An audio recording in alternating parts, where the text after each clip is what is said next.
అహల్య కిచెన్లోకి వచ్చినప్పుడు గౌతమ్ తనని ఆపి చాలా కేర్గా మాట్లాడుతూ ఉంటాడు. నువ్వు ఇప్పుడు హ్మ్, బలవంతమైన కొత్త అమ్మవి, కిచెన్లో పని చేయకూడదు, గదిలోనే ఉండు అని గట్టిగా చెప్పడంతో అహల్య తన పనిని నేను చేసుకుంటాను. గౌతమ్ అసలు వినడు. గౌతమ్ వంట వాడు రాజుని పిలిచి అహల్య కోసం ఒక డైట్ చార్ట్ రెడీ చేయిస్తాడు. కూరల ఉప్పు కారం తగ్గించిన మసాలా వేయకూడదు, అహల్యకి బలమైన ఫుడ్ మాత్రమే పెట్టాలి అని ఆర్డర్స్ ఇస్తూ ఉంటాడు. గౌతమ్ చెప్పిన డైట్ వల్ల ఇంట్లో ఉన్న మిగతా వాళ్ళు ఫీల్ అవుతారు. తను వాళ్ళు తిన అని మేము కూడా చప్పడి కూడు తినాలా అని వాళ్ళు గొడవ చేస్తూ ఉంటారు. దానికి గౌతమ్ మీకు ఏమి కావాలో రాజు చేస్తాడు, కానీ అహల్యకి మాత్రం ఆయనే చేస్తాడని క్లారిటీ ఇస్తారు వానికి.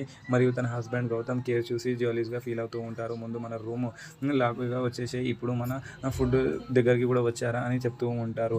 ఇక 1 గంటకి 2 గంటలకి గౌతమ్ అలారం పెట్టుకొని లేచి అహల్యకి నిద్ర లేపుతాడు. బాబుకి పాలిచ్చే టైం అయ్యింది అని గుర్తు చేస్తూ ఉంటాడు. అహల్య గౌతమ్ తన మీద చూపిస్తున్న ప్రేమని చాలా ఎమోషనల్గా ఫీల్ అవుతుంది. నా కోసం బాబు కోసం నిద్ర కూడా మానుకుంటున్నారు అని ఆలోచిస్తూ ఉంటుంది. మరి నెక్స్ట్ ఏం జరుగుతుంది?